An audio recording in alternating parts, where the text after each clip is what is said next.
maeneo mbalimbali. Na hapa katika kaunti hii ya Nyamira leo hii tunaungana na baadhi ya wakazi wa kaunti hii na haswa mji huu wa Nyamira ili nao watueleze hali iko vipi katika kaunti hii ya Nyamira.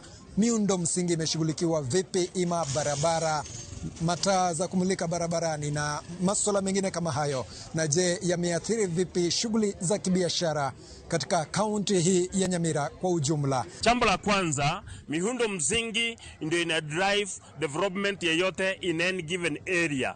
Pasipokuwa na infrastructure isiporekebishwa, itengenezwe, ifanywe vizuri, kunakuwa na shida katika kukua kwa eneo lolote la kibiashara.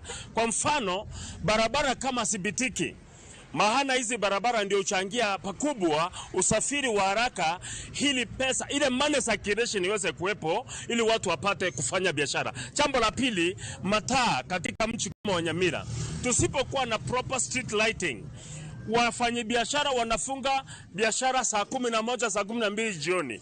Imagine mtu anafanya biashara, ile muda anafaa kae apate pesa ngarau, hata yule ambaye amesafiri kutoka mbali, amefika ili anunue kitu, unapata kwamba imefungwa. Sababu gani? Insecurity hipo ambayo inachangiwa na kutokuwa na street lights za kutosha na barabara zetu asipitiki. Kama kaunti ya Nyamira tuko na shida, mabarabara hakuna, street lights hakuna, pesa money circulation is very poor. Mabarabara, mambo ya kusonga, sisi hatuna mabarabara mazuri. Ukihesabu mabarabara ya rami hapa Nyamira utaihesabu.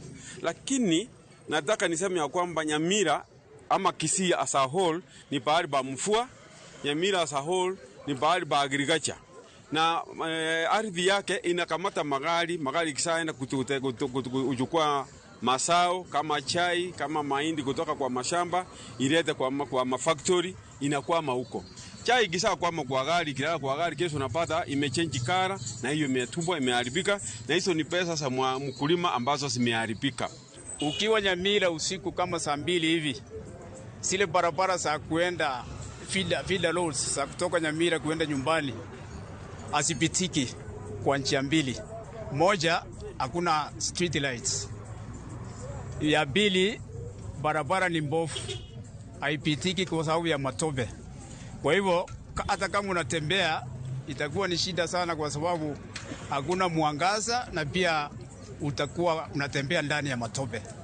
Sisi ni wakulima, na wakulima lazima watoe products zao mashambani walete Nyamira town, ama wakitaka kutuma mahali pengine katika country yetu lazima ziche hapa, zibebe kutoka Nyamira. Kusitoa pale nyumbani mpaka Nyamira town ama zile centers zingine inakuwa ni shida, kwa sababu inakuwa very expensive. Wale watu wanataka kubeba hizo products wanataka pesa nyingi, na mkulima sasa hatapata faida.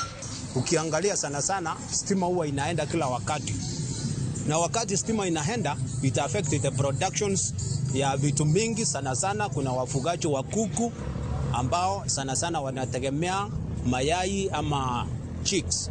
Kwa hivyo tungependa, nataka kusema ya kwamba sisi kama watu wa Nyamira hatujafaidika chochote kulingana na mambo ya infrastructure. Miundo msingi ya biashara imerudi chini sana, kwa sababu kama wakati wa masika wa mvua kuna shida kubwa sana kusafirisha masao kutoka sambani kuingia katika town.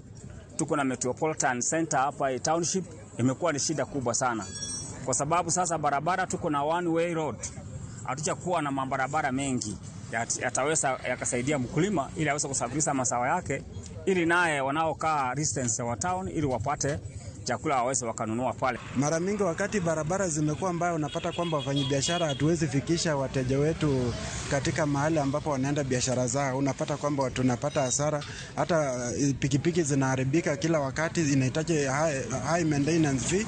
So unapata kwamba hizo ndio inakuwa changamoto, na hata pia kwa wakulima unapata kwamba wanaenda hasara kwa sababu mazao yao hawezi fikisha sokoni. Hiyo ndio sababu ya changamoto zenye zinapitia Nyamira. Na mahaoni baadhi ya wakazi wa kaunti hii ya Nyamira wakizungumzia zile changamoto wanazopitia kutokana na miundo msingi duni katika kaunti hii ya Nyamira, wengi wakizungumzia masuala ya kilimo na kusema kwamba barabara mbovu zimechangia wakulima wengi kupata hasara kutokana na kule kukosa njia za kufikisha bidhaa zao sokoni, huku wakizidi kuomba viongozi wa kisiasa, kitaifa, wabunge pamoja na wale wa ngazi ya kaunti kushirikiana ili kuona kwamba wakazi wa kaunti hii ya Nyamira nao wanafaidika na miundo msingi iliyo bora ili kuweza kuwafaidi kibiashara. Kutoka kaunti hii ya Nyamira, langu jina ni Duncan Bundi. Asante sana Duncan Bundi kwa taarifa hiyo. Nuru Loso Kanyogi.